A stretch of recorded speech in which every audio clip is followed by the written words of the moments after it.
এসব কাজ যারা করে তাদের কেন ব্যবস্থা নিচ্ছেন না আপনারা? এই দেখেন কি করেছে।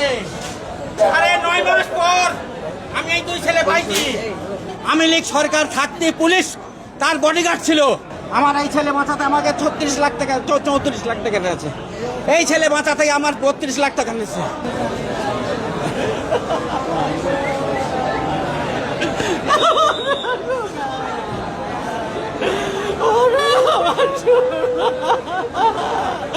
আমার মুখে ফেরত যাচ্ছে।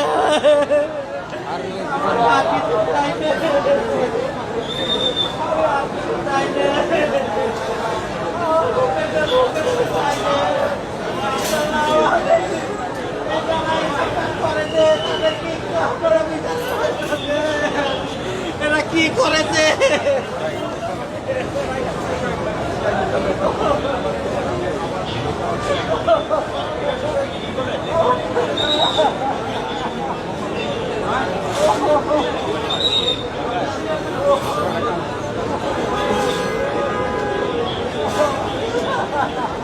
ভিতরে কোনো ষড়যন্ত্র থাকবে না।